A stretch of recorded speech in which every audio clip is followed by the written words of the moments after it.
Welcome to the Mass Effect Andromeda gameplay series. In Mass Effect Andromeda, you are the Pathfinder, the ultimate adventurer in a vast, unexplored galaxy on a mission to find a new home for humanity. Can you make it somewhere tropical? Nice, warm ocean, summer year-round? Our first video will take a look at weapons and skills. Andromeda's action is built around fluid, fast-paced, third-person combat. Our combat offers amazing freedom of movement with the use of a jump jet that allows you to jump, evade, and even hover while you're fighting. You'll also notice a new dynamic cover system that allows you to seamlessly use almost anything, including your own vehicle, for cover. All this freedom allows you to approach the battle in a way that suits your gameplay style. Let's take a closer look at our weapons. In Mass Effect Andromeda, there are 4 categories of guns: pistols, shotguns, and sniper and assault rifles, plus a range of melee weapons for up-close combat. All guns are available to every player. There are no class restrictions, so if you decide you want to try something new, it's as easy as switching your loadout. Guns and gear in Andromeda fall into 3 technology types based on where the tech comes from. Milky Way weapons typically use physical projectile ammunition that's similar to the types of weapons you might be familiar with from our original games, with some advancements, of course. These are high-impact projectile-based guns. They're great against most non-shielded targets, but require you to keep an eye on your ammo. Remnant weapons typically use beams, have a high rate of fire, and are extremely accurate. They use the overheat system and don't rely on ammo, so you'll never run out of ammo, but you'll have to wait for your gun to cool down from time to time. Helios weapons are technology from civilizations that live in the Helios cluster of Andromeda. They are generally plasma-based, which means they are slower speed, but benefit from heat-seeking technology. While some are charge-based, the longer you charge them before releasing, the harder they hit. Melee weapons vary in both damage and speed. Hard-hitting hammers do maximum damage, while lightning-fast shivs or swords allow you to get in and out of harm's way with maximum speed and precision. In addition to weapons, you can also develop skills and abilities. Like the weapons, there are no restrictions on what skills you can choose, and each of the 3 main categories is designed to facilitate a certain style of play. Combat skills are great if you want to focus on weapons, gear, and making your character the ultimate soldier. These skills focus on improving weapon damage and accuracy, as well as giving you the ability to use flat cannons, grenades, trip mines, and more. Tech skills allow you to equip your Pathfinder with more experimental weaponry, or focus on strategic improvements for you and your squad. Cryo beam and flamethrower give you more offensive punch, while skills like invasion or energy drain weaken your opponents and make them easier to take down. Want a little extra help? Deploy your own assault turret. Last but not least, biotics.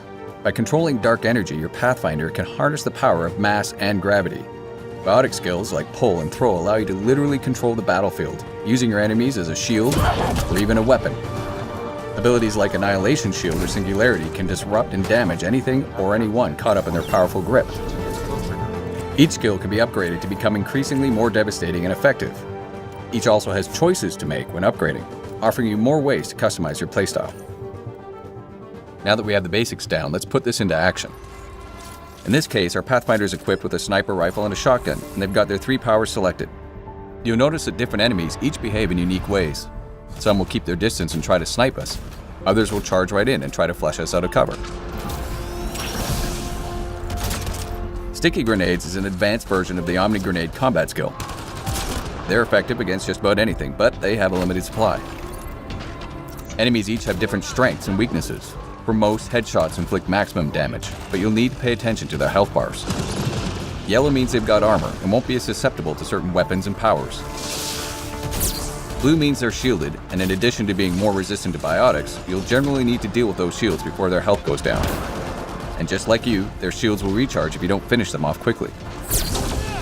Tactical Cloak is a tech skill that allows you to evade enemy detection and inflict increased damage when attacking from cloak. And finally, Overload, another tech skill that's great for taking out enemy shields and synthetic enemies. By holding it before releasing, you can even chain it to multiple enemies.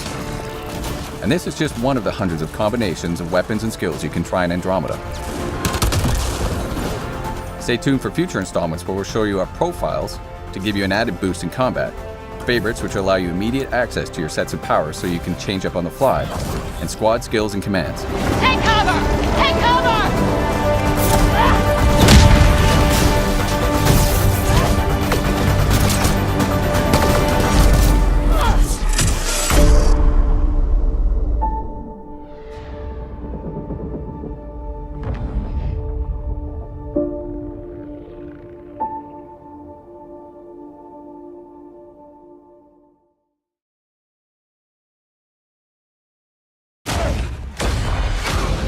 Welcome back to the Mass Effect Andromeda gameplay series.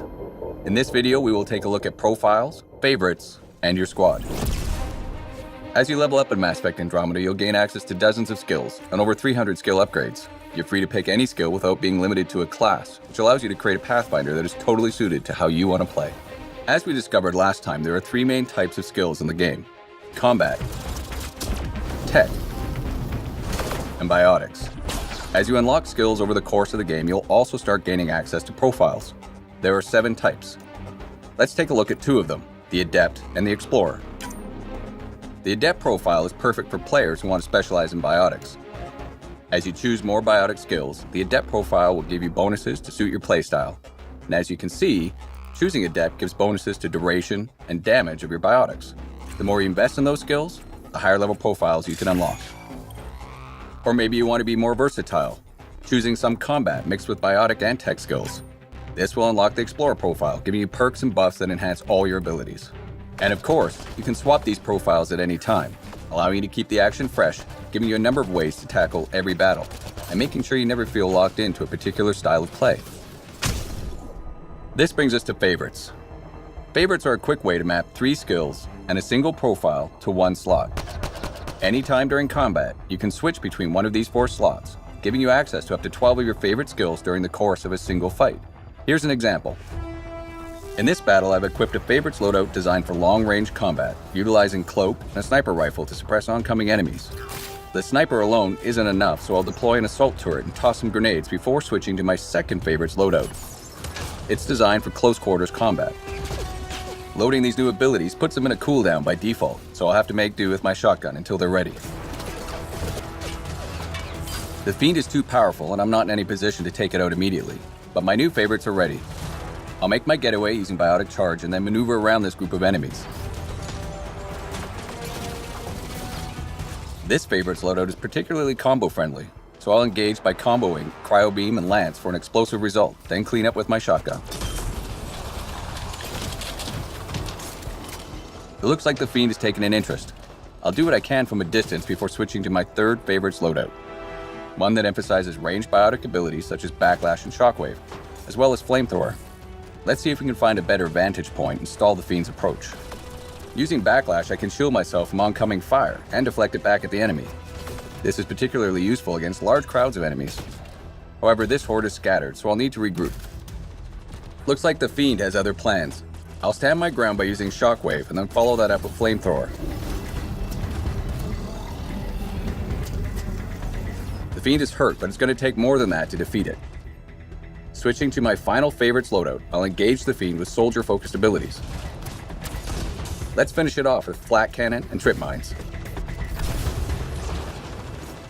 And when it comes to combat, don't forget your squad. Each of your 6 squad mates has 3 active and 2 passive skills. In this case, Cora uses her biotics as a support character, and Drac is a bruiser who can soak up lots of damage. Not only can you set your squad up around the battlefield, ordering them to defend locations, attack targets, or rally to your side, but you can also team up with them for devastating power combos. Power combos activate when you or one of your squad mates primes an enemy or groups of enemies, setting them up for the kill. Then you or a squad mate jumps in to detonate and finish the job. And you can always level up your squad mates to make them specifically good at priming or detonating targets. Subscribe to see the next installment in the gameplay series for a look at exploration in Mass Effect Andromeda.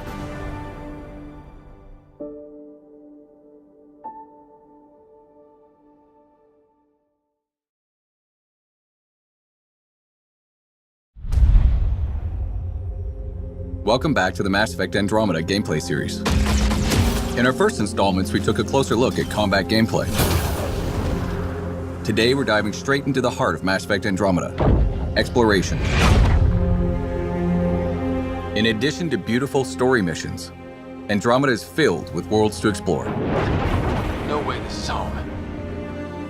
Our story is contained within the Helios cluster, a portion of space populated with dozens of star systems. And the Tempest is where that exploration begins. You can navigate star systems using the Tempest's galaxy map.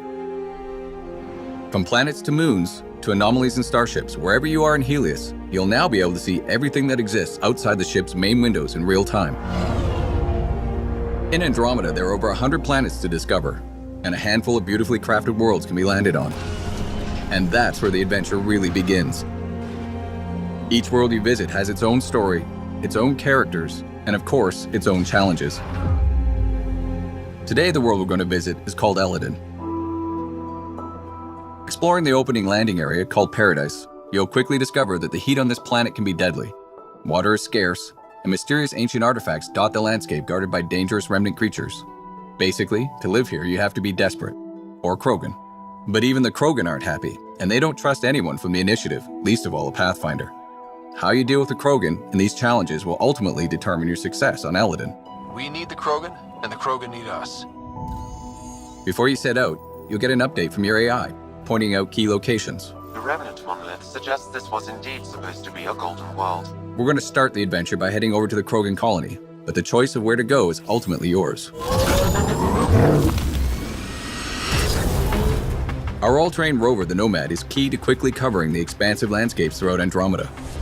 You can also enhance the Nomad with a series of functional upgrades designed to give you better turbo boost, higher jumps, better handling, and more.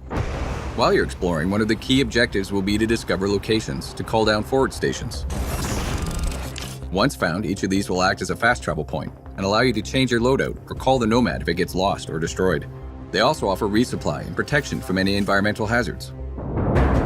Our conversations at the Krogan colony point us in a few directions. Exiles are causing trouble at their base, the Flophouse, and a derelict remnant ship may have a drive core the Krogan are in desperate need of. Let's head to that ship and see what we can find. Out here, we are more exposed to the heat. In Andromeda, all of the planets have localized and/or global hazards. The Pathfinder and the Nomad are both separately outfitted with life support systems that help protect against these hazards. But once you run out, you'll need to find a safe location or a forward station to recharge. I'm reading normal temperature range, Pathfinder. As you travel throughout the world, you'll find new areas to explore, new characters, and new storylines. Ultimately, all of these discoveries will help raise the viability of the planet. Increasing planet viability does two things: allow for the creation of an outpost, and upgrade the Nexus, the Andromeda Initiative's space station. Before a planet can support an outpost, you'll first need to get its viability to at least 40% by pacifying threats, allying yourself with the locals, solving environmental problems, and accomplishing specific tasks related to that planet's story.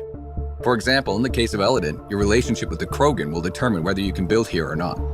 Regardless of whether you build an outpost, your exploration and discoveries will also give you Andromeda viability points. Reaching thresholds will allow you to upgrade the Nexus and wake up more colonists from cryosleep.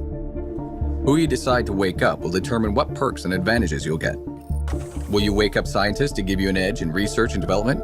Military personnel to give you an edge in combat? Or merchants to give you a leg up when trading? But of course, not everything on these worlds will be so straightforward. Andromeda holds many mysteries, not the least of which is a vast network of ancient vaults.